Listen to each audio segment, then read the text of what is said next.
So hello people, this is your channel CTV and in this video we are going to revise financial instrument। वो हम जो major unit cover करेंगे and major questions इस पर करेंगे, right. Financial instrument क्या होता है? ये पर्टिकुलर एक कॉन्ट्रैक्ट होता है। एक कॉन्ट्रैक्ट होता है जिसमें एक एंटिटी के लिए वो फिनेंशियल एसेट है और दूसरी एंटिटी के लिए वो फिनेंशियल लाइबिलिटी या इक्विटी है। जैसे कॉन्ट्रैक्ट है जिसमें एक के लिए फिनेंशियल एसेट है और दूसरी एंटिटी के लिए फिनेंशियल लाइबिलिटी या इक्विटी है, ठीक है। तो ऐसा कॉन्ट्रैक्ट है। अब फिनेंशियल एसेट क्या होता है, राइट। तो अपन पहले फिनेंशियल एसेट समझते हैं। क्या एक एंटिटी के लिए फिनेंशियल एसेट है, दूसरी एंटिटी के लिए फिनेंशियल लाइबिलिटी या इक्विटी है, तो फिनेंशियल एसेट क्या होता है? अब ये फिनेंशियल एसेट वाला कंसेप्ट ना आपने एनबीएफसी में भी देखा होगा, राइट। तो वही है। अब नॉर्मल रेगुलर एसेट नहीं आते, जो आते हैं मैं आपको पहले बताता हूँ। पहले कैश और बैंक डिपॉजिट, ओके यार, ठीक है, फिनेंशियल एसेट है।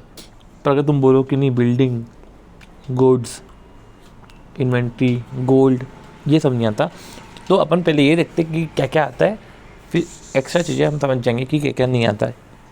पहले आता है कैश और बैंक डिपॉजिट। Second, equity. भैया आपने इन्वेस्टमेंट करा इक्विटी में, एसेट है ना, तो इक्विटी तो आने से रहा, इन्वेस्टमेंट इन इक्विटी आएगा, राइट। तो आपने इक्विटी इंस्ट्रूमेंट परचेस करे हैं, इशू करने वाले नहीं, परचेस कर रहे हैं, इन्वेस्टमेंट करा है, आप किसी अदर एंटिटी के इक्विटी होल्डर हो। अब देखो, या तो कॉन्ट्रैक्चुअल राइट है, कॉन्ट्रैक्चुअल राइट है रिसीव करने का, और कॉन्ट्रैक्चुअल राइट टू रिसीव और टू एक्सचेंज। क्या रिसीव करना? कॉन्ट्रैक्चुअल राइट है रिसीव करने का। पहले वही कैश, फिनेंशियल कैश और अदर फिनेंशियल एसेट। देखो, एक तो बोल दिया इन्होंने कैश और बैंक डिपॉजिट्स, ठीक है। दूसरा क्या बोला? मैं इन्वेस्टमेंट कर रहा हूँ, राइट। एक होता है कैश और बैंक, दूसरा होता है investment in equity, equity holder हूँ मैं, इन्वेस्टमेंट कर रहा हूँ। उधर है कॉन्ट्रैक्चुअल राइट टू रिसीव और टू एक्सचेंज। और रिसीव क्या कर रहे हो आप? रिसीव क्या कर रहे हो? Cash, other financial asset. तो आपको रिसीव हो रहा है कैश या another financial asset, right. Cash या अनदर फिनेंशियल एसेट।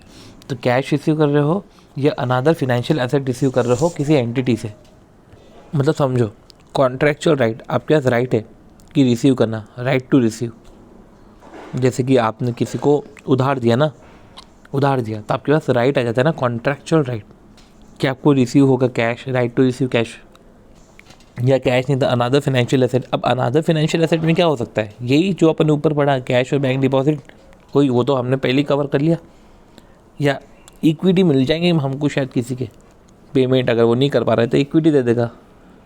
देखो, सबसे पहले कैश और bank deposit, investment in equity. देखो, हम इसको बार बार इसलिए पढ़ेंगे ताकि प्रॉपर तरीके से हमें याद हो जाए। कैश और बैंक डिपॉजिट है, इन्वेस्टमेंट इन इक्विटी इंस्ट्रूमेंट। अब यही दो है मेजर फिनेंशियल एसेट। अगर आप तुम देखो बैलेंस शीट में, ये बिल्डिंग, लोन, असेट्स, गोल्ड, ये सब नहीं आता, राइट। अब समझो, कॉन्ट्रैक्चुअल राइट, ये जो राइट है ना, वो मेरे को मिलने का राइट है, राइट।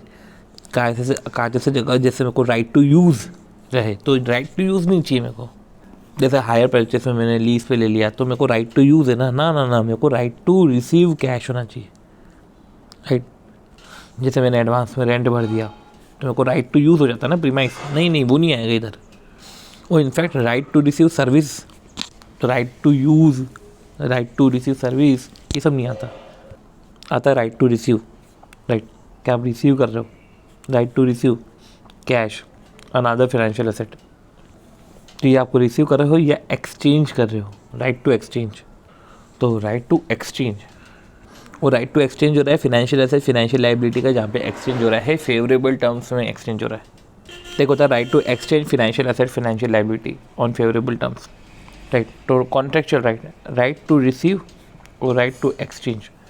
तो right to receive cash, right to receive another financial asset. तो आपको राइट टू रिसीव है कैश और अनदर फाइनेंशियल एसेट। और एक होता है right to exchange financial asset, financial liability under favourable terms, right. कि हमें राइट मिल रहा है कैश रिसीव करने का, जैसे डेटा वेटर। Right to receive another financial asset, कि आपने इक्विटी इंस्ट्रूमेंट में इन्वेस्ट किया। इसमें कभी ऐसा नहीं आया कि राइट टू रिसीव गुड्स, कि मेरे को गुड्स लेना है, या राइट टू रिसीव सर्विसेज, मेरे को सर्विसेज लेना है। मुझे तो सिर्फ कैश और अनदर फाइनेंशियल एसेट है, और रही बात एक्सचेंज भी फाइनेंशियल एसेट और फाइनेंशियल लायबिलिटी का कर रहा हूँ फेवरेबल टर्म्स में। अब आता है सीन कि contract that physical settle. Contract that physical settle मतलब ऐसा कॉन्ट्रैक्ट जो फिजिकल सेटल हो रहा है ओन इक्विटी इंस्ट्रूमेंट में, जो सामने वाला इक्विटी इंस्ट्रूमेंट में सेटल कर रहा है तो वो फिजिकल सेटल कर रहा है अपने इक्विटी इंस्ट्रूमेंट में। ठीक है, सामने वाला क्या कर रहा है, ओन अपने खुद के इक्विटी इंस्ट्रूमेंट में उसको सेटल कर रहा है। कोई सा कॉन्ट्रैक्ट है वो सामने वाला अपने इक्विटी इंस्ट्रूमेंट में उसको सेटल कर रहा है।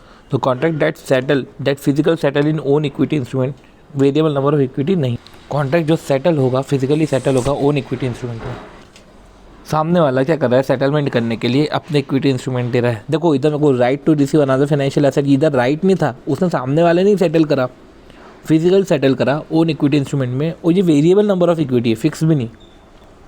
और फिर आता छठा डेरिवेटिव कॉन्ट्रैक्ट। तो समझो पहला है कैश बैंक, दूसरा राइट टू रिसीव, दूसरा equity investment in equity in other entity, तीसरा है कॉन्ट्रेक्चुअल राइट टू रिसीव और कॉन्ट्रेक्चुअल राइट टू एक्सचेंज। फिर राइट टू रिसीव कैश और अनदर फाइनेंशियल एसेट और contractual right to exchange financial asset या liability on favourable terms. फिर fix number, right, fix number, ये तो चार हो गए पॉइंट। फिर contract that settle physically settle in own equity instrument, सामने वाला अपने ओन इक्विटी इंस्ट्रूमेंट में दे रहा है। एंड देन डेरिवेटिव कॉन्ट्रैक्ट, इधर कभी लैंड बिल्डिंग गुड्स कुछ भी नहीं आया। रही बात एडवांस टैक्स की, राइट, तो एडवांस टैक्स में जैसे कि वो रिफंड होता है ना टैक्स का ये सब, तो ये AS 22 में डील होता है, मतलब ये इंडेक्स 12 में भी डील होता है।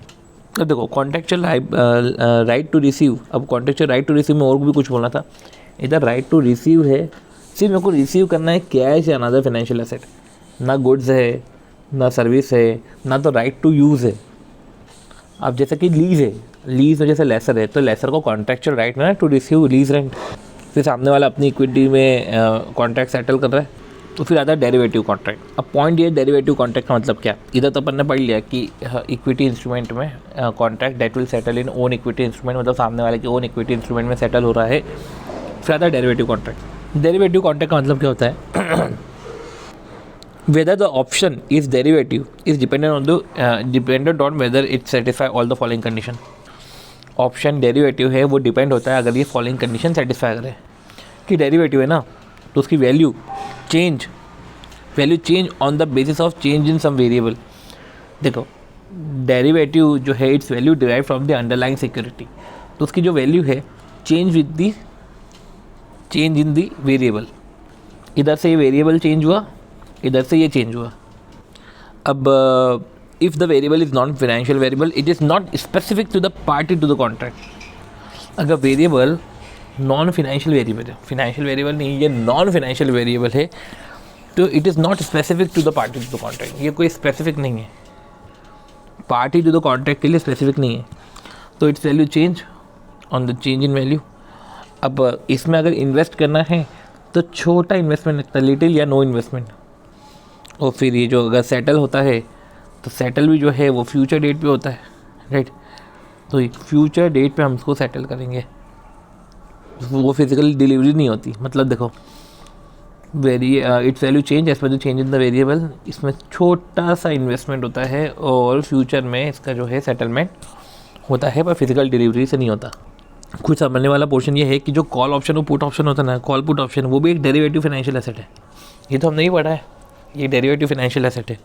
From the time the entity become party to the option contract, जैसे ही आप पार्टी बनते हो ना टू द ऑप्शन कॉन्ट्रैक्ट, ये डेरिवेटिव है आपका, ये भी एक डेरिवेटिव कॉन्ट्रैक्ट है, राइट। तो इस तरीके से हमने फाइनेंशियल एसेट पढ़ा। पर देखो आप कुछ समझो, अपन ने फाइनेंशियल एसेट में इतना सब देखा कि क्या होता है क्या नहीं होता है। 6 पॉइंट्स देखे, कैश एंड बैंक देखा, और इन्वेस्टमेंट इन इक्विटी शेयर्स देखा, contractual right and contractual contractual right to receive, contractual right to exchange, फिर जो है settlement in own equity share, right. ये 5 पॉइंट हो गए।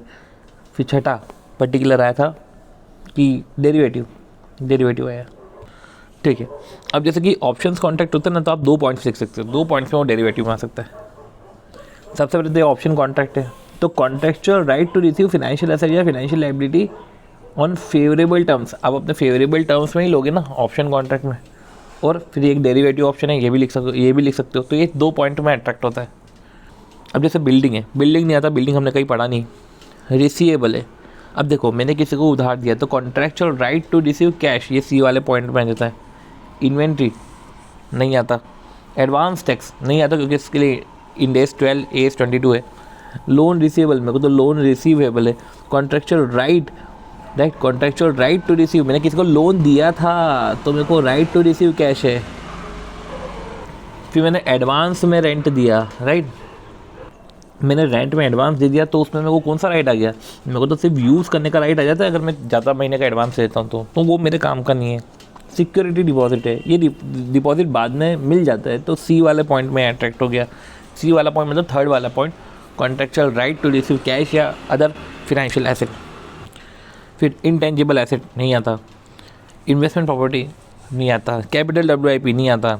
इन्वेस्टमेंट कर रहा हूँ डिवेंचर में, तो डिवेंचर में इन्वेस्टमेंट करो तो पैसे आएंगे ना, ठीक है। इन्वेस्टमेंट करो तो contractual right to receive cash, ठीक है। गोल्ड नहीं आएगा, गोल्ड बॉन्ड आएगा, ठीक है, राइट टू रिसीव कैश ही हो गया।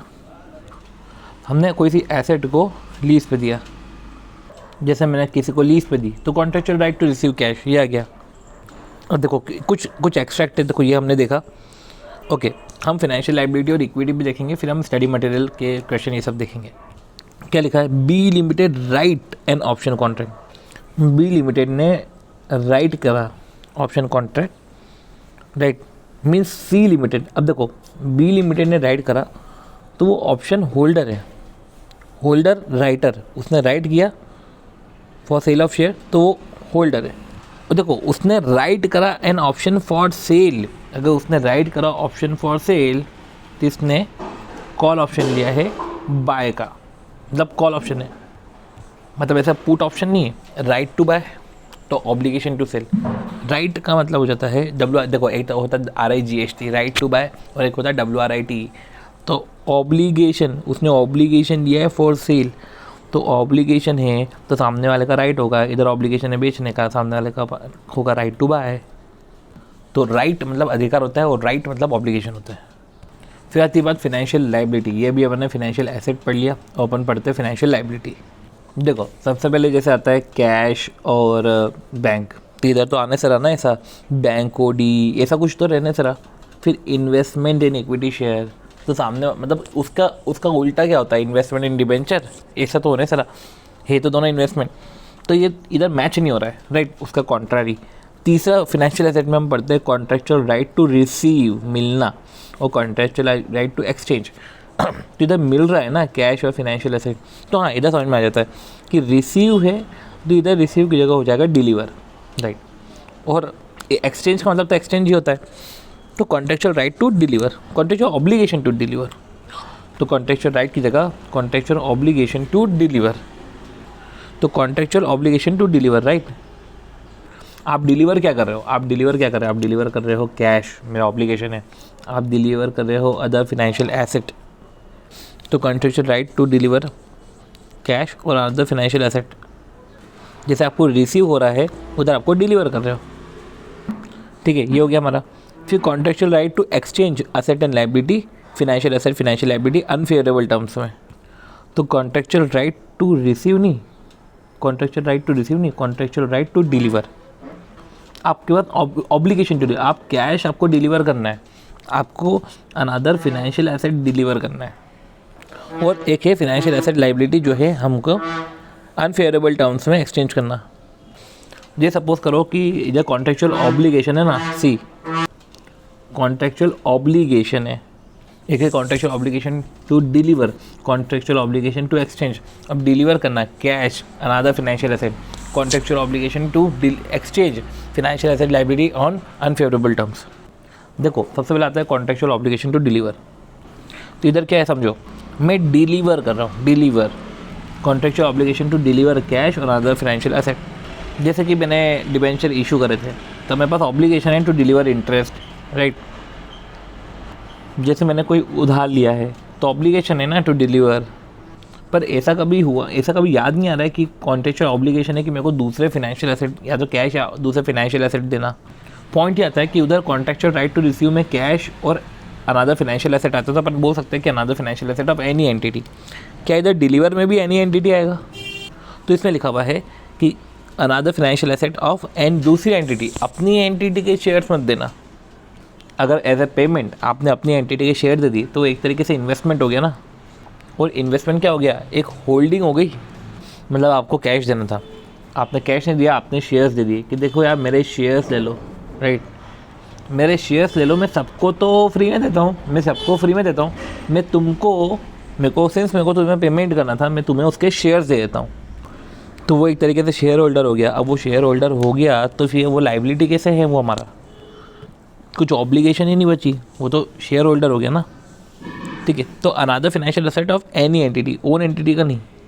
अब देखो सी क्या लिखा हुआ है, जैसे आप mandatory periodic fixed dividend payment and mandatory redemption of by issuer of a fixed amount at fixed future date.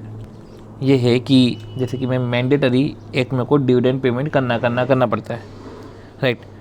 तो mandatory periodic fixed dividend payment, अब वो जो डिविडेंड का अमाउंट है वो वेरिएबल है, ठीक है, चलेगा। फिर बाद में मेरे को रिडेम्पशन भी करना है ना, और रिडेम्पशन एक फिक्स अमाउंट का करना है एक फिक्स फ्यूचर डेट पे।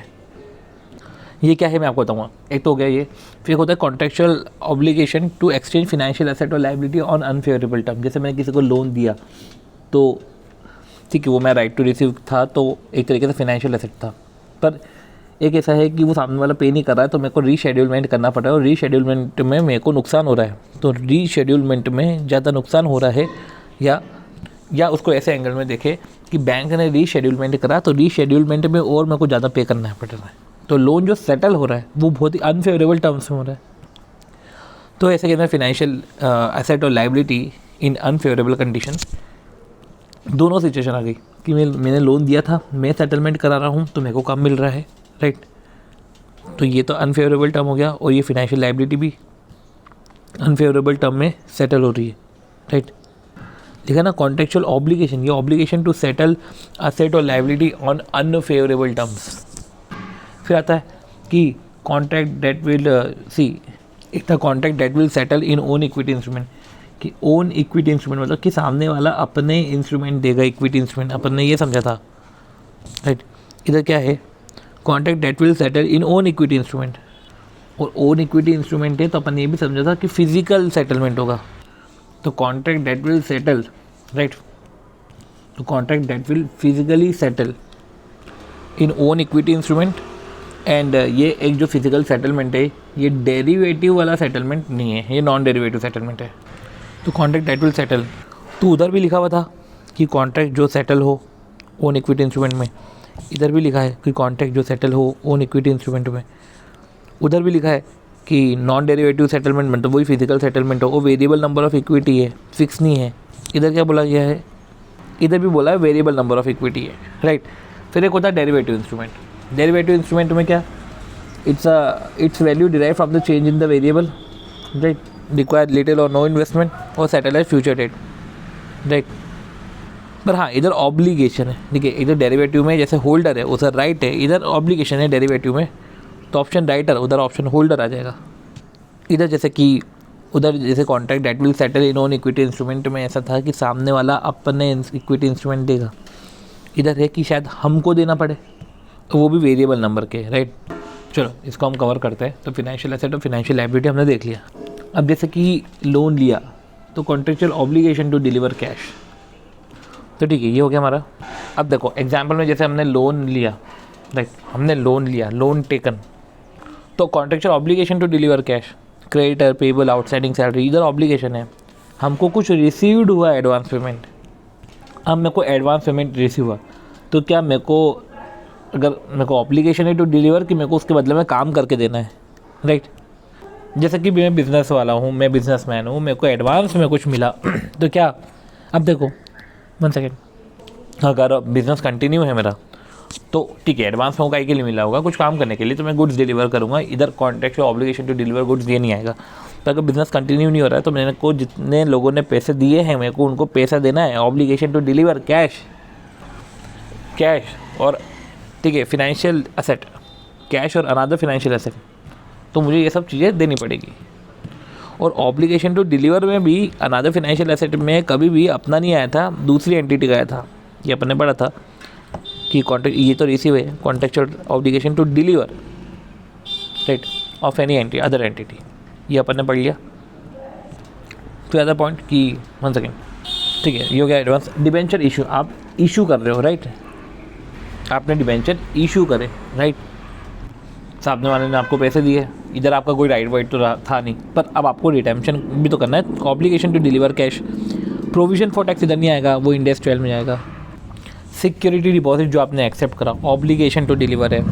गारंटी गिवन, आपने गारंटी दी, अब ऑब्लिगेशन टू डिलीवर, अब वो भले ही कंटिजेंट ऑब्लिगेशन हो, भले वो पॉसिबल या कंटिजेंट लाइबिलिटी हो, पर ऑब्लिगेशन तो है ना राइट, आपकी डिलीवर कैश या अदर फाइनेंशियल एसेट जो भी है, कैश मांगा, कैश तो देना पड़ेगा ना, सामने वाला नहीं पे करे तो तूने गारंटी दी, तेरे को देना पड़ेगा।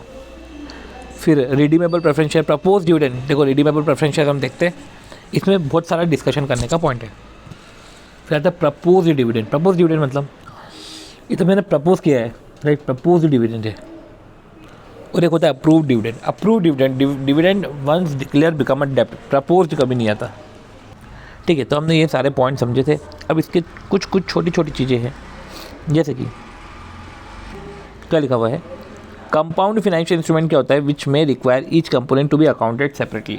कंपाउंड फाइनेंशियल इंस्ट्रूमेंट में क्या होता है कि फाइनेंशियल एसेट और फाइनेंशियल लायबिलिटी ऐसा कुछ पोर्शन होगा, उसमें दोनों है राइट। तो आपको सबको ईच कंपोनेंट को, हर एक कंपोनेंट को सेपरेटली रिकॉर्ड करना है। फिर कुछ पॉइंट्स थे, वो हम पॉइंट्स देखते हैं। कंपाउंड फाइनेंशियल इंस्ट्रूमेंट में तो देख दिया कि ईच कंपोनेंट को सेपरेटली रिकॉर्ड करना। फिर बोला कि जैसे कि अगर आप देखो डिविडेंड में प्रपोज डिविडेंड और अप्रूव डिविडेंड तो चलो हो गया। फिर आता है इलस्ट्रेशन 3 में, जैसे mandatory periodic fixed dividend payment. क्या बोल रहे हैं, मैंडेटरी है कि आपको पीरियोडिक कुछ फिक्स अमाउंट डिविडेंड पे करना पड़ेगा राइट, ये हो गया। तो डिविडेंड और mandatory redemption by the issuer. अब रिडेम्पशन है तो मैंने इशू करा था ना, पैसे आए थे, अब मैं इंटरेस्ट दे रहा हूँ, और mandatory redemption by the issuer में रिडेम्पशन भी करूँगा कि तेरे को 1 साल बाद 1 लाख मिल जाएगा। पूरा बॉन्ड वाला चैप्टर याद रख लो कि इतना मिल जाएगा, प्रीमियम पे, पार पे, जो भी है। अब इधर तो कॉन्ट्रेक्चुअल ऑब्लिगेशन है टू डिलीवर कैश, तो ये फाइनेंशियल लायबिलिटी है टू द इंटायरिटी। अब आते हैं कुछ पॉइंट्स और, फिर हमें इक्विटी के एग्जाम्पल्स देखने हैं, फिर ये देखना है ओके, एग्जीक्यूटिव कॉन्ट्रैक्ट देखना है, और पहले पूरा हम पार्ट 1 करेंगे, फिर हम इसके क्वेश्चन करेंगे। प्रेफरेंस शेयर है, अब शेयर इशू करे, पैसा आया, अब इसको भी देखो डिविडेंड देना पड़ता है राइट। तो पीरियोडिक क्या सीन है और एंड में क्या सीन है। सबसे पहले अगर वो रिडीमेबल ही नहीं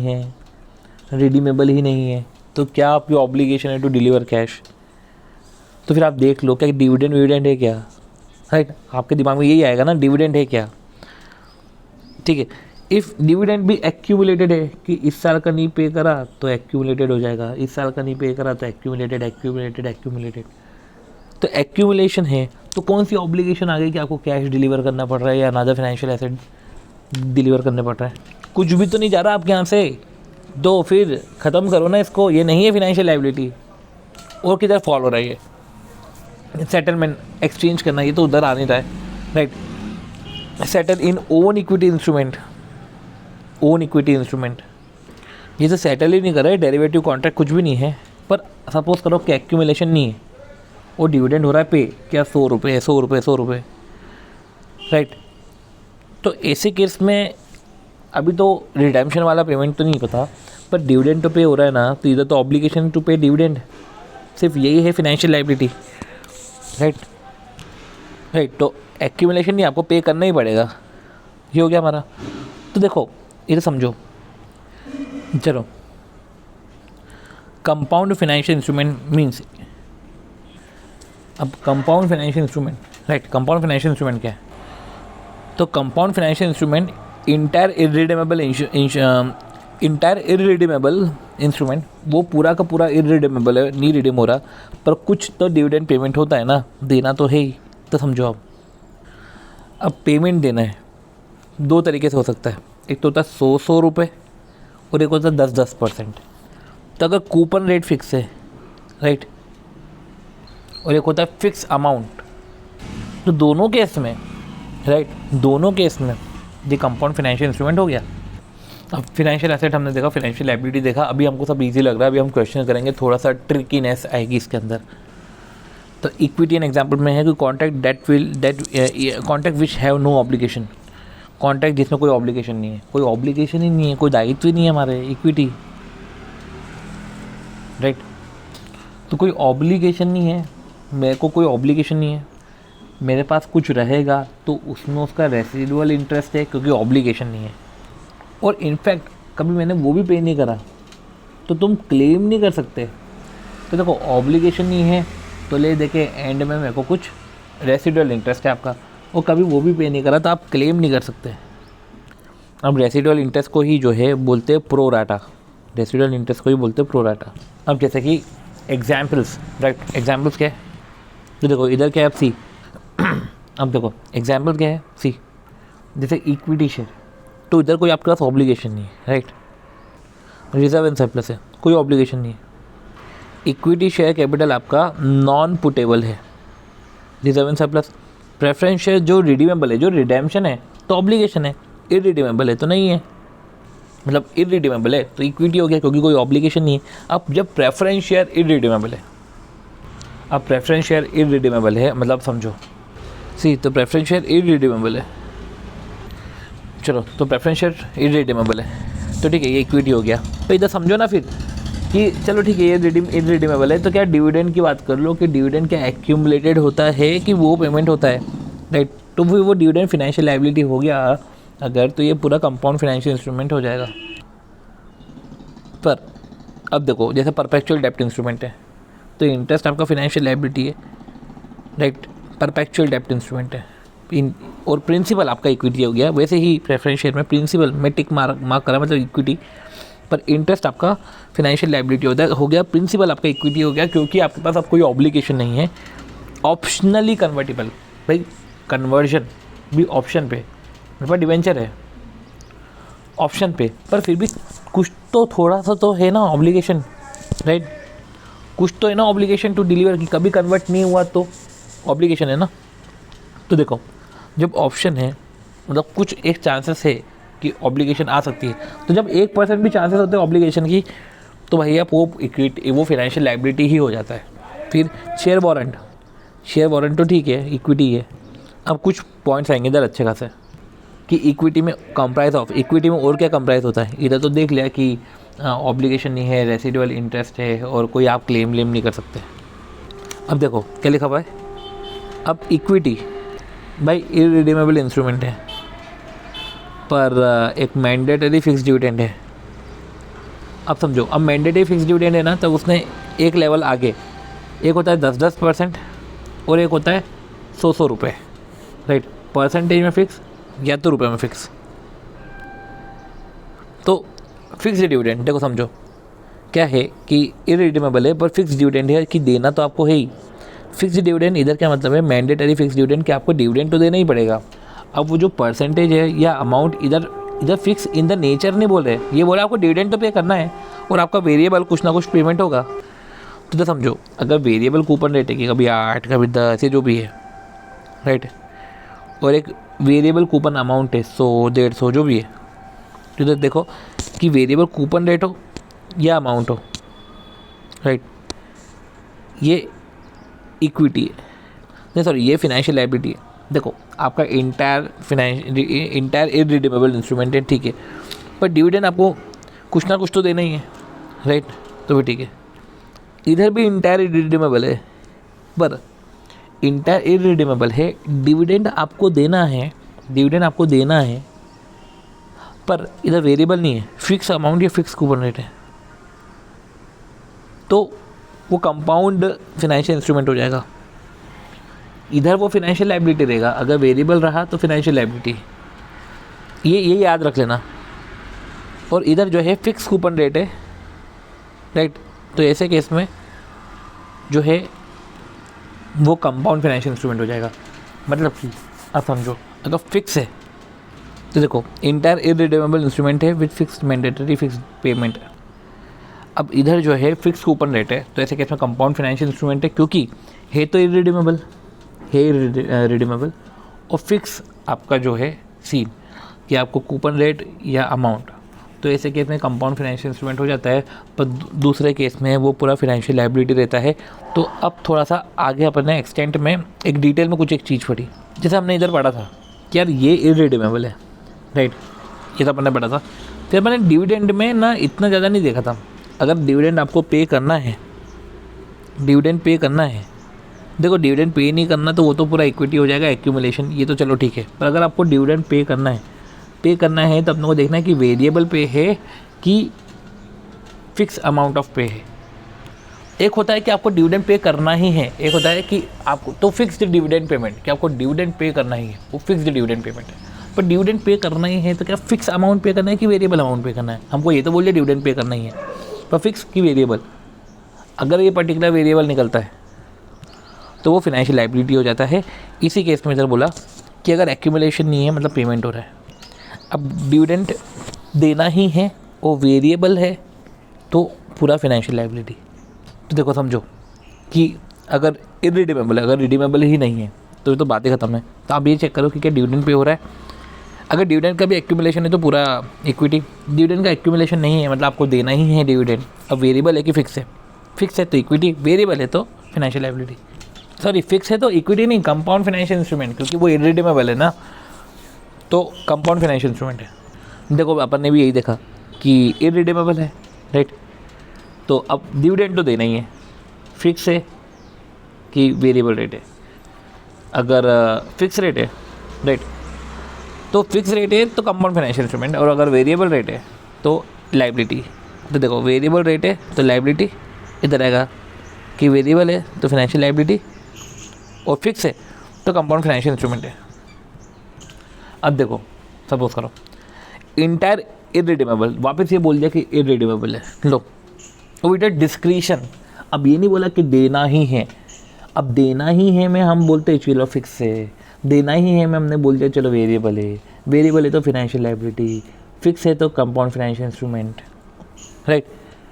अब ये बोल रहे हैं कि ये भी हो सकता है डिस्क्रिशन में, ना डिस्क्रिशन ऑफ डिविडेंड है, तो इधर तो तुम वैसे भी इररिडीमेबल है, और इधर देना ही है भी नहीं, डिस्क्रिशन है, तो ख़त्म हो गया ना, इच्छा पे। तो डिविडेंड, अब देखो डिविडेंड डिस्क्रिशनरी है, और डिस्क्रिशनरी है साथ ही साथ क्यूमुलेटिव है, ठीक है, और एक है नॉन क्यूमुलेटिव। तो क्यूमुलेटिव हो नॉन क्यूमुलेटिव हो तो ये दोनों केस में जो है वो इक्विटी ही है। तो समझ रहे हो कि इररिडीमेबल के केस में देना ही है या डिस्क्रिशनरी डिविडेंड है या फिक्स्ड डिविडेंड पेमेंट है। अब फिक्स्ड डिविडेंड देना ही है तो उसमें भी फिक्स रेट देना है कि वेरिएबल रेट, वेरिएबल रेट या अमाउंट। फिक्स रेट है तो compound financial instrument, variable rate amount है तो फाइनेंशियल लायबिलिटी, और डिस्क्रिशनरी है तो ऐसे केस में इक्विटी है। चलो इतना भी हमने समझा। अब देखो जैसे लिखा हुआ है, क्या लिखा हुआ है, entire preference share with discretion of dividend, right, इधर इच्छा पे देना है, इज इक्विटी, वो पूरा इक्विटी हो जाएगा। अगर डिविडेंड पेमेंट क्यूमुलेटिव है, देखो अगर डिस्क्रिशनरी है, अब डिविडेंड पेमेंट जो है क्यूमुलेटिव है, अगर वो इनफिनाइटली डेफर्ड हो रहा है तो इक्विटी, क्योंकि एक्यूमुलेशन इनडिफरेंटली है, because accumulation is liability finite period का एक्यूमुलेशन। पर अगर फाइनाइट पीरियड है, एक्यूमुलेशन जो है फाइनाइट पीरियड एक्यूमुलेशन है तो लायबिलिटी, राइट। कुछ चीज़ें जो स्कोप से बाहर है जैसे share based payment, employ benefit, अब शेयर बेस्ड पेमेंट तो इधर नहीं आएगा, एम्प्लॉय बेनिफिट प्लान भी इधर नहीं आएगा, कंस्ट्रक्शन कॉन्ट्रैक्ट भी इधर नहीं आएगा, इंश्योरेंस कॉन्ट्रैक्ट भी नहीं आएगा, बिजनेस कॉम्बिनेशन कॉन्ट्रैक्ट नहीं आएगा, कंटिंजेंट लायबिलिटी भी नहीं आएगा, कंटिंजेंट लायबिलिटी नहीं आएगा, और एग्जीक्यूटरी कॉन्ट्रैक्ट भी नहीं आएगा। अब पॉइंट ये है कि एग्जीक्यूटरी कॉन्ट्रैक्ट क्या होता है, और एक ये पॉइंट है पुटेबल इंस्ट्रूमेंट क्या होता है, क्योंकि मैंने इधर बोला नॉन पुटेबल आते हैं, राइट, नॉन पुटेबल इधर आते हैं, पुट एबल नहीं आते हैं। पुटेबल नहीं आते हैं, मतलब कि पुटेबल इक्विटी नहीं है, नॉन पुटेबल ही इक्विटी है, राइट। पुटेबल इंस्ट्रूमेंट में ऐसा है कि आपने इक्विटी शेयर इशू करे पर वो पुटेबल है तो सामने वाला कैश डिमांड कर सकता है, तो राइट टू डिमांड मतलब ऑब्लिगेशन हो सकती है, तो वो फाइनेंशियल लायबिलिटी हो जाता है। पुटेबल इंस्ट्रूमेंट फाइनेंशियल लायबिलिटी हो जाता है क्योंकि उसमें उनके पास राइट रहता है टू डिमांड कैश बैक या अदर फाइनेंशियल एसेट। अब उनके हाथ पे डिमांड है, उनके हाथ में डिस्क्रिप्शन है, मतलब 1% का चांसेस तो है कि वो कभी एक्सरसाइज भी कर ले अपने राइट को, तो मेरे को पेमेंट करना पड़ जाएगा। Exception, if equity instrument fulfil all condition, मतलब ऐसा है कि उसके भी फिर एक्सेप्शन है कि पुटेबल भी इक्विटी हो सकता है कि अगर आपने ये कंडीशन पूरी करी तो इक्विटी इंस्ट्रूमेंट है अगर आपने ये कंडीशन पूरी करी तो, राइट। तो देखो कंडीशन क्या क्या है कि आपने जो बोल रहे हो ना कि उसका राइट है, right to demand cash back, ठीक है।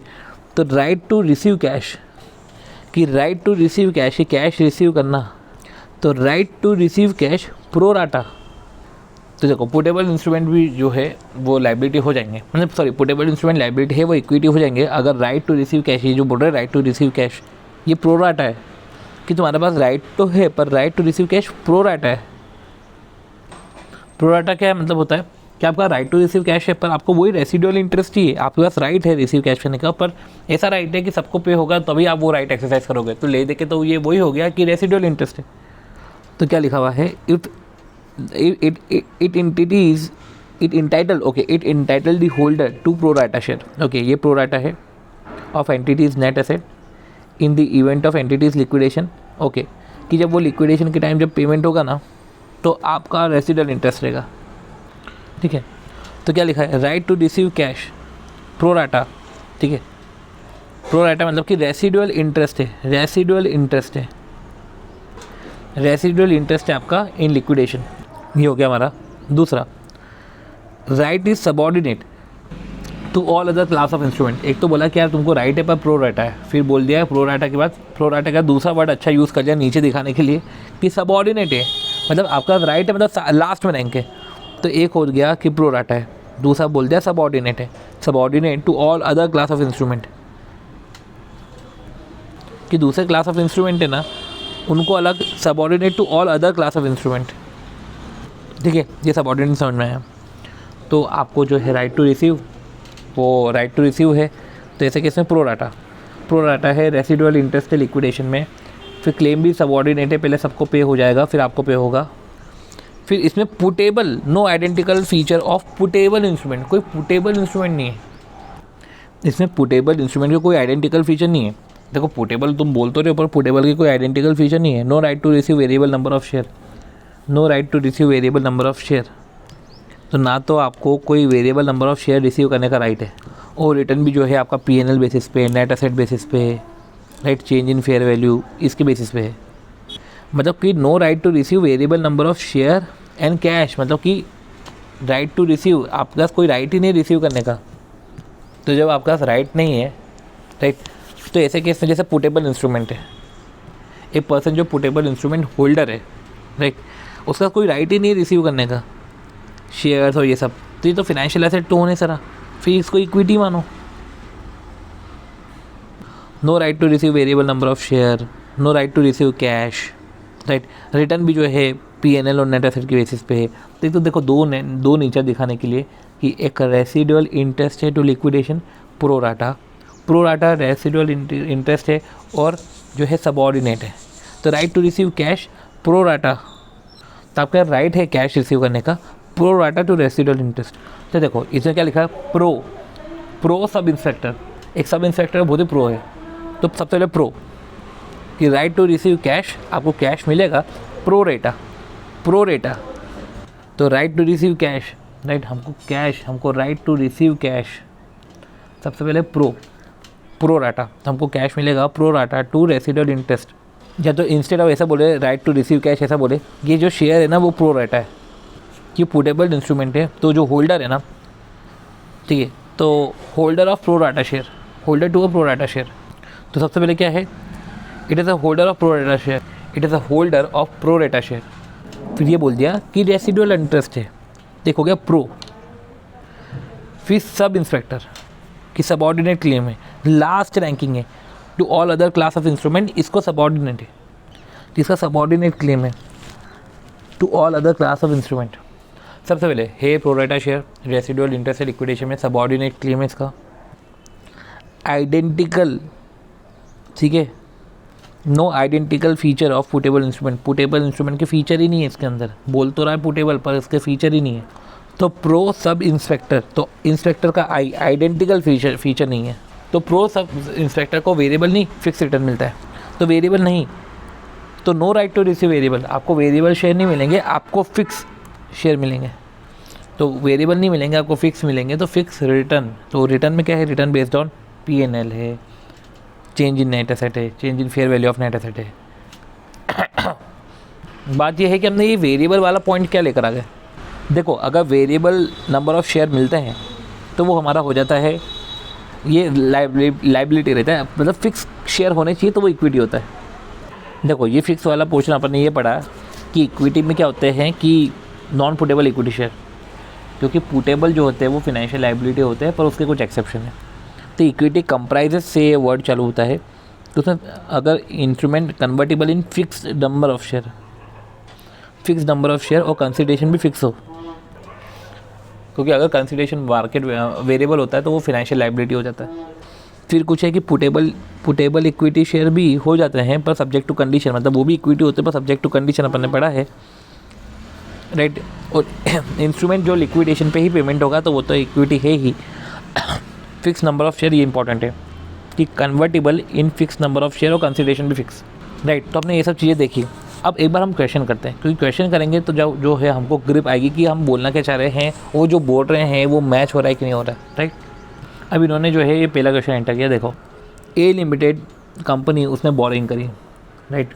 कॉन्ट्रेक्चुअल ऑब्लिगेशन हो गया टू डिलीवर कैश, बोरिंग करी 10 लाख की आरबीसी बैंक से, और बुलेट रिपेमेंट है।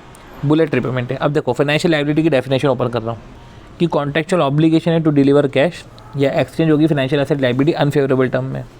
तो आपने बोरिंग करी, कि आपने बोरिंग करी 10 लाख की, और बुलेट रिपेमेंट है, बुलेट रिपेमेंट ऑफ 10 लाख, तो 10 लाख एकदम एंड में पे होंगे, और एनुअल इंटरेस्ट रेट 12% से होंगे। नाउ कंपनी ने डिफ़ॉल्ट किया eight the end of 5 year, 10 lakh है बोरिंग, 1 2 3 4 5, राइट। 5वें साल के एंड में उसने डिफ़ॉल्ट करा, राइट। और कंसिक्वेंटली रीशेड्यूलमेंट ऑफ पेमेंट हुआ, consequently a rescheduling of the payment schedule is made at the beginning of 6th year onwards, एक रीशेड्यूलमेंट हुआ। अब कंपनी जो बोल रही है कि ऐसा कर 13 लाख पे कर दे, company is required to pay, company को बोला कि आप 13 लाख पे कर दो at the end of 6th year, okay. तो रीशेड्यूलमेंट क्या बोला गया है कि reschedulement at the beginning of 6th year चालू हो गई, और ये बोला गया कि at the end of 6th year आप जो है 13 लाख पे कर दो, तो 1 2 ठीक है 13 lakh at the end of 6th year, right. In lieu of default in payment made earlier, does the above instrument, क्या above instrument meet the criteria financial liability. देखो, आपके पास ऑब्लिगेशन है टू डिलीवर कैश और अनदर फाइनेंशियल एसेट, तो आपके पास obligation है तो ठीक है। और दूसरी चीज़, फिनेंशियल एसेट ऑब्लिगेशन तो है, और दूसरा फिनेंशियल एसेट और लायबिलिटी अनफेवरेबल टर्म्स में तो जा रहा है। खैर अभी वो हमको नहीं पता, अभी नहीं पता कि फेवरेबल टर्म में है कि अनफेवरेबल टर्म में, बट ठीक है, अभी ऑब्लिगेशन तो है डिलीवर कैश करने की, तो वो फिनेंशियल लायबिलिटी तो है। अब ये लिखा हुआ है कि कॉन्ट्रेक्चुअल ऑब्लिगेशन है। अब ये बोल रहे हैं कि ठीक है, ये हो गया ऊपर। एनालाइज द डिफरेंस अमाउंट, आप तो डिफरेंस अमाउंट बताओ कि ये जो सेटलमेंट के रूप में डिफरेंस अमाउंट में वो कितना पे करना है। देखो सिंपल से आता है कि अगर आपने 10 लाख की बोरिंग ली है और 6 साल तक आप कुछ पे ही नहीं कर रहे हो, राइट। पर ठीक है, 6 साल तक नहीं, उसने डिफ़ॉल्ट किया eight the end of 5th year, मतलब पहले 4 साल तो पे करा कि इंटरेस्ट था और इंटरेस्ट पूरा पे करते हैं, तो 4थे साल के एंड तक तो कुछ नहीं था, 5वें साल का एंड, 6ठा साल का एंड, ये 2 साल, इसमें ऐसा करो 10 × 1.12 × 1.12, ये हो जाता है 12.544 × 1 लाख, पर इसको 13 लाख, ये 45,600 ज़्यादा पे करना पड़ रहा है। तो जो 45,600 है वो एडिशनल अमाउंट आपको पेबल हो रहा है, ये हमने डिफरेंशियल अमाउंट निकाला। तो above represent contractual obligation to pay cash, चलो ठीक है, contractual obligation to deliver cash, ये तो था ही। Against settlement of financial liability under condition that are unfavourable, in fact contractual obligation तो है टू डिलीवर कैश, साथ ही साथ लाइबिलिटी जो है सेटल हो रही है अनफेवरेबल कंडीशन में। तो रीशेड्यूलमेंट अरेंजमेंट जो है वो meets the definition of financial liability. ठीक है, ये हो गया हमारा दूसरा क्वेश्चन। सी, टारगेट कंपनी ने बोरोइंग लिया फ्रॉम जेड, ये वही है, जेड से बोरो लिया 10 लाख और enter into arrangement with target limited for settlement of loan against issue of certain number of equity share. क्या बोला, एक एग्रीमेंट में अरेंजमेंट में एंटर हुआ for settlement of loan, contractual obligation, arrangement में एंटर हुआ मतलब कॉन्ट्रैक्ट है, contractual obligation to deliver, contractual obligation to deliver cash need पर अनादर फाइनेंशियल एसेट है certain number of equity share of target limited. पर इधर अनादर financial asset any entity के नहीं, खुद के ही है, जिसकी वैल्यू निकली 10 लाख। सी, अब for this purpose fair value per share to determine total number of equity share to be issue. देखो, for certain number of equity share whose value equals 10 lakh, ठीक है, तो ये 10 लाख की वैल्यू है। अब ये बोल रहे हैं कि फॉर दिस पर्पज़, अब ये 10 लाख की वैल्यू है, मैं आपको अपने शेयर्स के रूप में दूंगा, राइट। पर इसका जो वैल्यू है fair value per share, for this purpose fair value per share, right, to determine the total number of equity share, की नंबर ऑफ इक्विटी शेयर जा कितने रहे, ये तो बोल दिया कि 10 लाख है, पर fair value of share to determine total number of equity share to issue shall be determine on the base of market price of share at a future date. तो ऐसा है कि fair value of share market price वो future date पे उसके हिसाब से हम देख लेंगे। देखो इधर जैसे कि इधर कॉन्ट्रेक्चुअल ऑब्लिगेशन टू रिसीव था, कॉन्ट्रेक्चुअल राइट टू रिसीव था, इनफैक्ट नहीं, इनफैक्ट ये अपन ने फाइनेंशियल एसेट में पढ़ा था कि कॉन्ट्रैक्ट जो सेटल होगा ओन इक्विटी इंस्ट्रूमेंट में, कि सामने वाला अपनी इक्विटी इंस्ट्रूमेंट में सेटल करेगा। इधर अपन बोल रहे हैं कि कॉन्ट्रैक्ट जो सेटल होगा ओन इक्विटी इंस्ट्रूमेंट में, ये अपन दे रहे हैं, सामने से ले रहे थे, इधर अपन दे रहे हैं, तो कॉन्ट्रैक्ट वो सेटल होगा ओन इक्विटी इंस्ट्रूमेंट में, वो नॉन डेरिवेटिव सेटलमेंट है, राइट। देखो इधर लिखा है ना, issue certain number of equity share, तो सेटल होगा मेरे ही इक्विटी इंस्ट्रूमेंट में, नॉन डेरिवेटिव है और variable number of equity share है, तो फाइनेंशियल लायबिलिटी है। तो variable number of equity share है, टोटल कंसिडरेशन 10 लाख है, पर शेयर वेरिएबल नंबर ऑफ में, राइट। तो इधर जो है ऐसे केस में contract meet the definition of financial liability. चलो ठीक है, तीसरा क्वेश्चन। देखो ये क्वेश्चन करने का तो हम स्टडी मटेरियल के भी क्वेश्चन करेंगे। तो क्या लिखा हुआ है कि डीएफ लिमिटेड ने इशू करा कन्वर्टेबल डिवेंचर, तो डीएफ लिमिटेड ने इशू करे कन्वर्टेबल डिवेंचर, तो उसने कन्वर्टेबल डिवेंचर इशू करे for subscription amount of ₹100 crore की, ठीक है, 100 करोड़ का पैसे आया उसके पास। ये जो डिवेंचर है ना, ये 5 साल बाद कन्वर्टेबल होंगे 15 करोड़ इक्विटी शेयर में। देखो कन्वर्टेबल डिवेंचर है, पर ये नहीं बोला कंपलसरी कन्वर्टेबल डिवेंचर, ये कन्वर्टेबल होंगे 5 साल में इंटू 15 करोड़ इक्विटी शेयर, तो fix number of equity share और 10 रुपये के भाव से हो जाएंगे। तो ये कॉन्ट्रैक्ट है जो सेटल होगा ओन इक्विटी इंस्ट्रूमेंट में, पर ये नॉन डेरिवेटिव सेटलमेंट है, ठीक है, पर वेरिएबल नंबर नहीं है। ये कॉन्ट्रैक्ट इसलिए इक्विटी इंस्ट्रूमेंट है, ठीक है, ये कॉन्ट्रैक्ट इसलिए इक्विटी इंस्ट्रूमेंट है because changes in the fair value of equity share arise from the market related factor does not affect the amount of cash and other financial asset। तो भाई क्योंकि सही है ना, changes in the fair value of share, ये जो change हो रहा है ना, ये fair value of equity share जो भी है, तो changes in the fair value of equity share arise in the market, वो अफेक्ट नहीं कर रहा है कैश और financial asset to be paid और रिसीव्ड, हम तो उतना ही पे करेंगे, राइट, तो इसलिए इक्विटी है। चलो अगला सी, फिर देखो सी अगला क्वेश्चन। सीबीआई लिमिटेड ने इशू करे कन्वर्टेबल डिवेंचर आरक्यूपी को फॉर सब्सक्रिप्शन अमाउंट 100 करोड़ है, डिवेंचर कन्वर्टेबल है 5 साल बाद into equity share at fair value. तो ये क्या नाटक हुआ है, तो डिवेंचर कन्वर्ट हो गया इक्विटी शेयर में एट फेयर वैल्यू, कुछ तो भी है, तो ये फाइनेंशियल लायबिलिटी। तो ना फाइनेंशियल एसेट में पहला होता है कैश एंड बैंक, दूसरा होता है कि investment in equity share of another entity, तीसरा होता है right to receive, right to exchange, चौथा, पांचवा है कॉन्ट्रैक्ट सेटल होगा ओन इक्विटी इंस्ट्रूमेंट में, सेटल मतलब इधर रिसीव होगा ओन इक्विटी इंस्ट्रूमेंट में, और वेरिएबल नंबर ऑफ शेयर रहेंगे, फिक्स नंबर ऑफ शेयर नहीं रहेंगे। फिर आता है डेरिवेटिव वाला पोर्शन। फिर फाइनेंशियल लायबिलिटी में पहला पॉइंट, दूसरा पॉइंट कैश और बैंक और इन्वेस्टमेंट इन अनदर एंटिटी, ये सब तो है नहीं। कॉन्ट्रेक्चुअल ऑब्लिगेशन है, राइट, कि इधर राइट टू रिसीव है, इधर ऑब्लिगेशन टू डिलीवर है।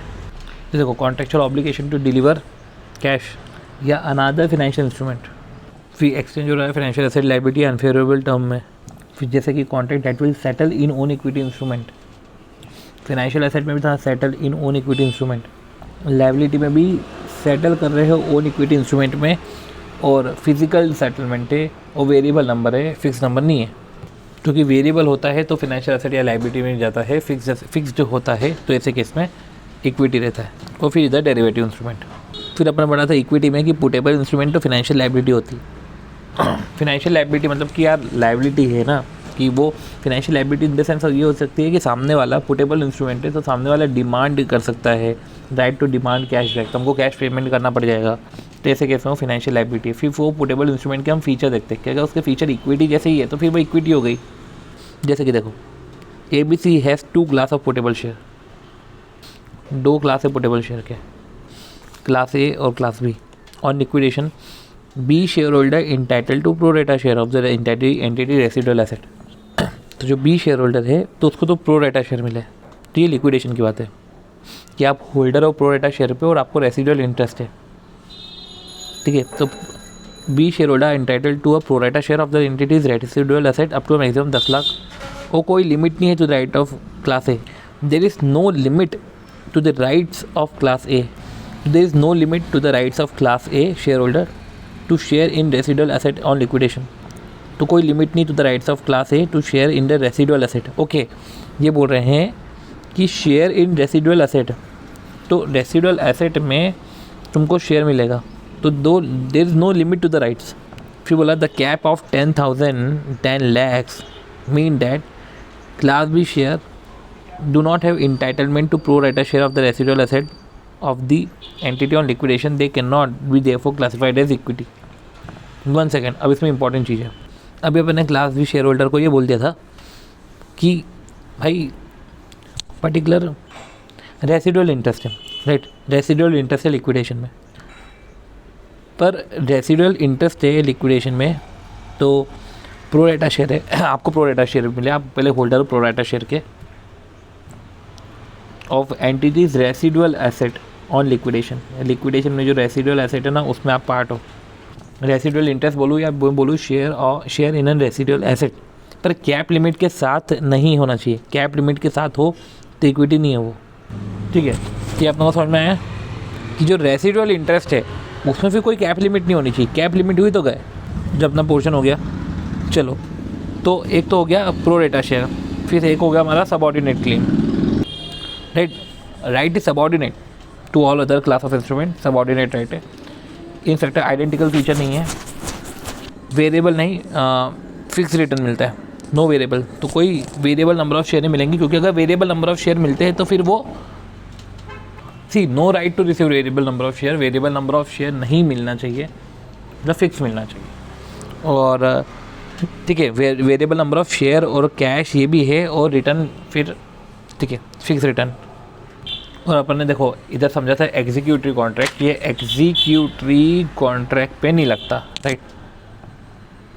अब एग्जीक्यूटरी कॉन्ट्रैक्ट का मतलब क्या होता है? एग्जीक्यूटरी कॉन्ट्रैक्ट इंडिया 109 में दे के रखा है। क्या बोल रहे हैं कि एग्जीक्यूटरी कॉन्ट्रैक्ट पे तो सबसे पहले ये नहीं लगता। अब समझो इंडेस 9 में क्या दे के रखा है? एग्जीक्यूटिव कॉन्ट्रैक्ट इंडेस 9 में नहीं एप्लीकेबल होता है। एग्जीक्यूटिव कॉन्ट्रैक्ट का इंडेस 9 में कोई सवाल ही नहीं उठता। एग्जीक्यूटिव मीन्स समझो जहाँ पे भाई आपके पास पर्टिकुलर जिसमें बाय और सेल होता है नॉन फाइनेंशियल एसेट आइटम का, तो बाय हुआ सेल हुआ, buy sale of non financial asset item for self consumption are not financial instrument. जिसमें लिखा है बाय और सेल फाइनेंशियल एसेट आइटम्स, तो नॉन फाइनेंशियल एसेट और आइटम, और सेटल्ड हो रहा है नेट में। क्या बाय सेल कर रहे हो और सेटल्ड हो रहा है नेट में, वो डेरिवेटिव कॉन्ट्रैक्ट है। तो बाय सेल हो रहा है, ठीक है, नॉन फाइनेंशियल एसेट, और सेटलमेंट हो रहा है नेट में, वो डेरिवेटिव कॉन्ट्रैक्ट है। और contract between parties where objective is to take quick delivery and quick resale. क्या होता है कि एक होता है बाय और सोल्ड कर दिया, ऑर्डर लेके सेल आउट कर दिया, नेट सेटलमेंट करा। पर इधर ये बोल रहे हैं अगर शॉर्ट पीरियड आपने लिया और शॉर्ट पीरियड में ही बेच दिया, एक होता है नेट सेटलमेंट और एक होता है लेकर बेचना पर शॉर्ट पीरियड में, तो वो डेरिवेटिव नहीं है, राइट। जैसे कि कोकोआ बीन्स, आपने कुछ कॉफ़ी बीन्स लिए डिलीवरी में, कोई नेटिंग वेटिंग नहीं है, वो हो जाता है एग्जीक्यूटरी कॉन्ट्रैक्ट। और एग्जीक्यूटरी कॉन्ट्रैक्ट पे एक्सनो एप्लीकेबल नहीं होता। पर अब एग्जीक्यूटरी कॉन्ट्रैक्ट है, उसमें अब डेरिवेटिव कॉन्ट्रैक्ट आ जाते हैं, जैसे ये भैया डेरिवेटिव कॉन्ट्रैक्ट, उसमें नेटिंग हो जाती है तो वो उस पर एक्सनो एप्लीकेबल है। तो जो नो और यस जो है ना, ये फिनेंशियल एप्लीकेबिलिटी के ऊपर है कि एप्लीकेबिलिटी नहीं है और एप्लीकेबिलिटी है। ये नो और yes in the sense of applicability है। तो इसमें आपको जो ये नो और यस देखना है कि तो इन द सेंस ऑफ एप्लीकेबिलिटी कि देखो कोकोआ बीन से आपने डिलीवरी ली, कोई नेटिंग वेटिंग नहीं, आप बेच रहे हो, तो डेरिवेटिव कॉन्ट्रैक्ट नहीं है, वो एग्जीक्यूटरी कॉन्ट्रैक्ट है। एग्जीक्यूटरी कॉन्ट्रैक्ट है, डेरिवेटिव नहीं है, इंडेस नहीं लगता। दूसरा, आपने लिया शॉर्ट पीरियड में बेच दिया, वो भी एग्जीक्यूटरी कॉन्ट्रैक्ट है, डेरिवेटिव नहीं है, राइट, तो इंडेस नहीं लगता। दूसरा, आपने लिया और डिलीवर, ऐसा नहीं, आपने नेट सेटलमेंट किया, राइट। तो देखो ये कोकोआ बीन्स वाला अपना पॉइंट था कि आपने कॉन्ट्रैक्ट में एंटर हुए कि आपको 100 टन ऑफ कोकोआ बीन्स लेना है 12 महीने के लिए। सेटलमेंट डेट पे मार्केट प्राइस जो है 1500 हो गया। कॉन्ट्रैक्ट कोई सेटल नहीं हुआ कैश में, डायरेक्ट लिख के रखा है सेटलमेंट नहीं हुआ कैश में। कैश का सेटल कैश में मतलब कि नेटिंग तो होनी चाहिए, तब जाके डेरिवेटिव बनोगे, तब जाके आएगा वो कॉन्ट्रैक्ट। और okay, this contract is entered for delivery and expected to be purchased usage requirement, own use exemption applies, ठीक है। and in such use the contract is considered to be derivative executory contract। Okay, वो derivative नहीं है, मतलब executive contract में भी derivative non derivative निकलते हैं सा, सॉरी एग्जीक्यूटिव कॉन्ट्रैक्ट है एंड हैंस वो डेरिवेटिव नहीं है, तो दोनों अलग अलग है।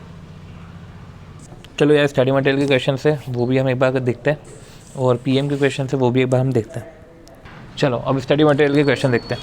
चलो पहला इलस्ट्रेशन कि अ कंपनी बोरोड, उसने बोरो करा 50 lakh, right, 12% per annum, 10 year 10 साल का था। इंटरेस्ट तो हर साल पे हो रहा है and principal repayable at the end, in the sense bullet repayment है।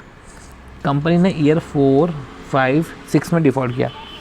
अब loan schedulement at the end of 7th year हुआ, बिगिनिंग में भी नहीं, 7th ईयर के एंड में हुआ, और ये एग्री हुआ कि at the end of 8th year, मतलब कि 4, 5, 6, 7, 8 पाँचों साल पेमेंट नहीं करा, और eight the end of 8 year आप जो है 90 लाख पे कर दो। तो पॉइंट ये है कि 50 lakh into 1.121 into 1.122 into 1.123 into 1.124 into 1.125, ये है 88.11। आप 88.11 पे करना था, पर 90 लाख आपसे पे करवा रहे हैं, 1.88 एडिशनल अमाउंट पे करवा रहे हैं। तो ये तो बोल रहे हैं calculate the additional amount to be paid, okay. और ये फिनेंशियल लायबिलिटी है। इधर आपको ये बोलना पड़ेगा कि लोन तो हमारी फिनेंशियल लायबिलिटी होती है, पर इधर जो एक्सचेंज है ये अनफेवरेबल टर्म्स में हो रहा है, तो एक तरीके से ये भी हमारी फिनेंशियल लायबिलिटी है। दूसरा, चलो ये अब अच्छा आएंगे अब क्वेश्चन, इस पर ध्यान देना। Entity hold an option to purchase equity share in listed entity. The entity hold कर रहा है option to purchase equity share in a listed entity 100 per share at the end of 90 days. Hold an option hold करके रखा है, तो option holder है, right, to purchase equity share in a listed entity B, right, at the end of 90 days. Evaluate to contract, क्या वो financial asset है कि financial liability है। सबसे पहले इसका एक ऑप्शन है टू परचेज इक्विटी शेयर, तो मैं इक्विटी शेयर परचेज करो, मैं इन्वेस्टमेंट कर रहा हूँ। तो ये सबसे पहले तो होता है कैश और बैंक डिपॉजिट, पर बी क्या होता है कि इन्वेस्टमेंट, राइट। अगर आप फाइनेंशियल एसेट में देखो तो आता है investment in equity instrument in other entity. इधर आप परचेज कर रहे हो ना equity share in listed entity B, जो क्या लिखा हुआ है अब समझो। और इधर ये भी है कि आप ऑप्शन होल्ड कर रहे हो, राइट, आपने होल्ड करा ऑप्शन टू परचेज, राइट, आपने होल्ड करा ऑप्शन टू परचेज, तो ये हो गया आपका कॉल ऑप्शन। तो इधर समझो क्या लिखा हुआ है, entity hold an option to purchase equity share. एंटिटी ने परचेज नहीं करा option to purchase equity share, तो ये किया ऑप्शन कॉन्ट्रैक्ट में to purchase equity share at the end of 90 days. अगर फेवरेबल रहेगा तो सही रहेगा, अगर ठीक है तो फेवरेबल रहेगा तो एक्सरसाइज करेंगे। तो उसके बाद राइट है to exchange financial asset liability at favourable terms. ठीक है, सी 1 सेकेंड, हाँ, तो इधर जो पर्टिकुलर ऑप्शन है तो वो ऑप्शन टू परचेज है, तो ठीक है ये कॉन्ट्रेक्चुअल राइट है, आप एक्सचेंज कर सकते हो, फेवरेबल टर्म्स हैं, और फिर ये डेरिवेटिव है, और डेरिवेटिव का भी आपने लिख दिया पूरा का पूरा, ये हो जाएगा।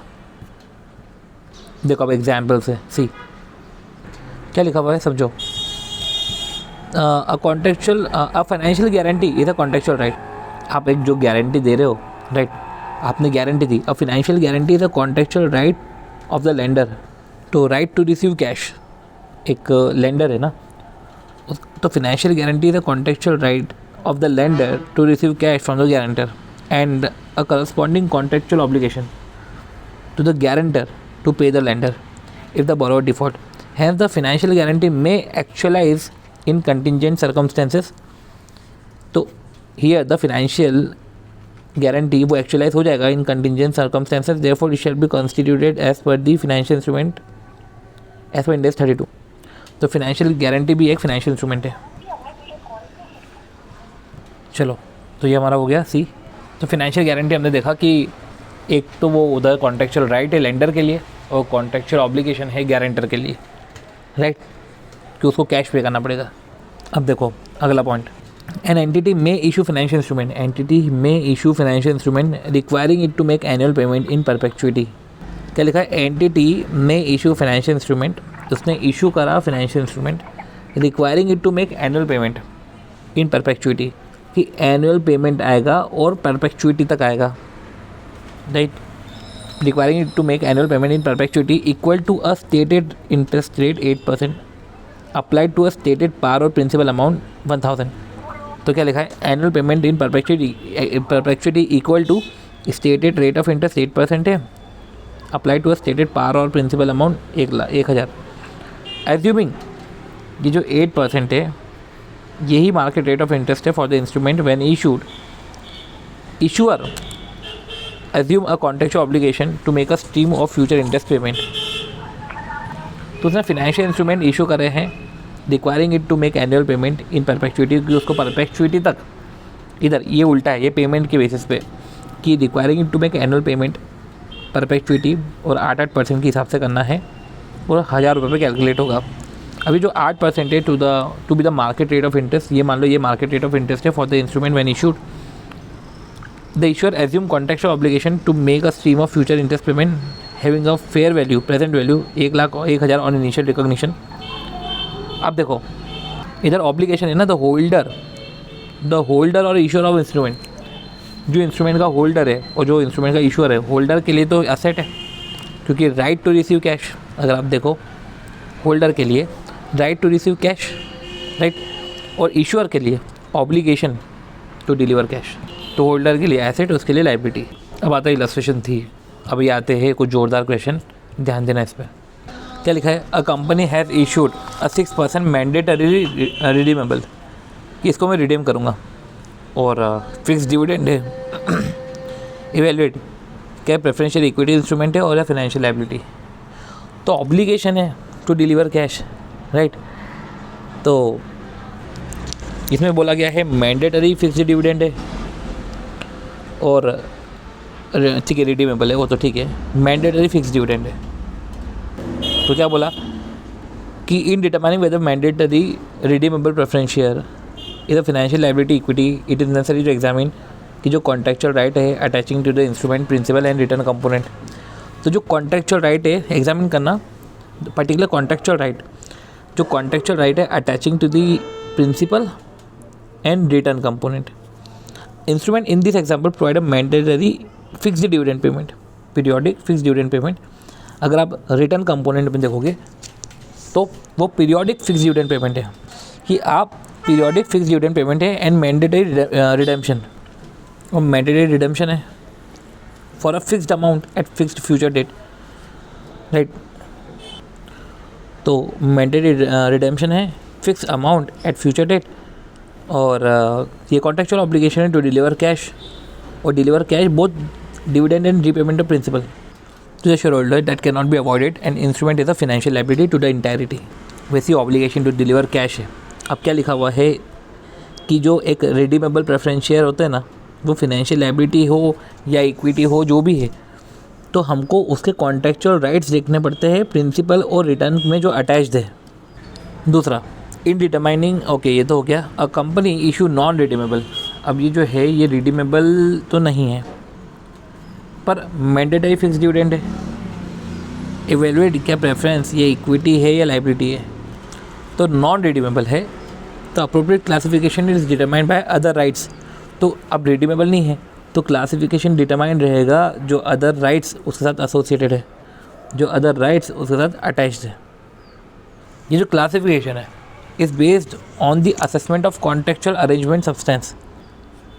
It is necessary to examine a particular contractual right attaching to the principal and return component. In this example, share redeem तो नहीं होंगे, तो प्रिंसिपल की तो इक्विटी कैरेक्टरिस्टिक्स है, बट एंटिटी के कॉन्ट्रेक्चुअल ऑब्लिगेशन है टू पे डिविडेंड। अब देखो, contractual obligation to pay dividend, this provides the share holder with lenders return. Obligation is not negated if the entity is unable to pay dividend. अगर entity pay नहीं कर पाई तो obligation कोई ऐसा नहीं कि छूट जाएगा, obligation is not negated, right. Therefore obligation to pay the dividend meets the definition of financial liability, क्योंकि आपकी ऑब्लिगेशन है, राइट। तो overall classification is that shares may be compound instrument which require each set at a rate other than prevailing market rate, which में require each component to be account separately. It would be a compound instrument if the coupon was initially set at a rate. ये compound instrument होगा अगर coupon was initially set at a rate other than the market rate of interest, other than prevailing market rate, or terms specified payment of discretionary dividend in addition to fixed coupon. क्या बोला है? It would be compound instrument if coupon was initially set at a rate, एक particular rate fix हो, rate fix हो, कोई market rate नहीं देखना, rate fix हो, और जो terms specified payment of discretionary dividend in addition to fix coupon, कि फिक्स कूपन तो यही है, राइट। या तो रेट फिक्स हो या तो और या term specified payment of discretionary dividend in addition to fix coupon, या कूपन फिक्स हो और कूपन फिक्स और डिस्क्रिशनरी डिविडेंड। तो इधर अपन ने क्या पढ़ा कि फिक्स कूपन रेट होना चाहिए, ये मार्केट रेट नहीं होना चाहिए, और फिक्स कूपन अमाउंट होना चाहिए, ये तो अपन ने पढ़ लिया। फिर ये नॉन रिडीमेबल है, एक और, with dividend payment link to equity share, evaluate such preference share. अब वो जो डिविडेंड पेमेंट है वो लिंक टू इक्विटी शेयर है, क्या प्रेफरेंस शेयर इक्विटी इंस्ट्रूमेंट है, फाइनेंशियल लायबिलिटी है। अब इधर ये नहीं बोला, ये लिंक्ड बोला, ये नॉन रिडीमेबल है और ये लिंक्ड है टू इक्विटी शेयर। इवेल्युएट करो वेदर सच प्रेफरेंस शेयर ये इक्विटी इंस्ट्रूमेंट है कि फाइनेंशियल लायबिलिटी है। तो entity in non redeemable preference share, देखो an entity issue a non redeemable preference share, 1 second. अब एंटिटी ने non redeemable preference share issue करा, फिर डिविडेंड पेमेंट जो है वो लिंक्ड है टू इक्विटी शेयर। इवेल्युएट क्या such preference share are equity instrument. अब देखो नॉन रिडीमेबल है तो dividend payable only if linked to equity share, ये लिंक्ड है कि payment only if equity also pay dividend. तो dividend payment on the preference share वो डिस्क्रिशनरी है, क्योंकि इक्विटी का पेमेंट भी डिस्क्रिशनरी है, राइट। तो ऐसे केस में इररिडेमेबल इंस्ट्रूमेंट है, डिस्क्रिशन ऑफ डिविडेंड है, राइट। अब देखो dividend payment on preference share discretionary है, क्योंकि कोई डिविडेंड, नो डिविडेंड पेड अगर आपने डिविडेंड इक्विटी में नहीं दिया तो। As a perpetual preference share contain कोई ऑब्लिगेशन, नो कॉन्ट्रेक्चुअल ऑब्लिगेशन, क्या बोला है, as the perpetual preference share. जो परपेचुअल प्रेफरेंस शेयर होते हैं ना, उसमें कोई ऑब्लिगेशन नहीं होती, कंटेन नो कॉन्ट्रेक्चुअल ऑब्लिगेशन है ही नहीं to pay dividend, there is no obligation to repay the dividend, ये लिंक्ड है।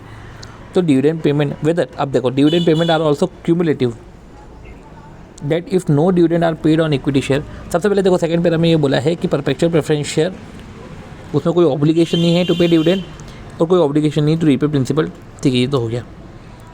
अब वेयर अगर the dividend payment are also cumulative, चलो एक तो होता है कि भैया पेमेंट ही नहीं करना है डिस्क्रिशन पे, और ये बोलते हैं कि अगर क्यूमुलेटिव है, राइट, तो नो डिविडेंड पे ये भी डेफर हो जाएगा। और ठीक है, परपेचुअल शेयर्स इक्विटी तब होगा जब इंटायरिटी तक डेफर्ड हो जाएगा, एंड एंटिटी के पास कोई कॉन्ट्रेक्चुअल ऑब्लिगेशन नहीं है. This an exception to the classification, right, that certain instrument data payable only on liquidation can classify as equity. ये एक्सेप्शन है उन चीज़ों का जहाँ पे बोला जाता है कि सिर्फ जहाँ पे लिक्विडेशन पे पेमेंट हो तभी वो equity. Generally preference share are not subordinate to all other class of instrument. तो प्रेफरेंस शेयर देखो क्यूमुलेटिव है, राइट. प्रेफरेंस शेयर अगर क्यूमुलेटिव है, सब पहले तो प्रेफरेंस शेयर जो है इररिडीमेबल है. अब डिविडेंड है, राइट. डिविडेंड पे करना है या डिस्क्रिशन है. अगर डिस्क्रिशन है तो अब डिस्क्रिशन है, मतलब कि अब डिस्क्रिशन है तो अब देखो कि क्यूमुलेटिव है, कि क्यूमुलेटिव है तो परपेचुअल होना चाहिए, राइट. तभी जाके वो होता है, अदरवाइज जो है वो लाइबिलिटी हो जाएगा. ये सब चीज़ें देखनी पड़ेगी.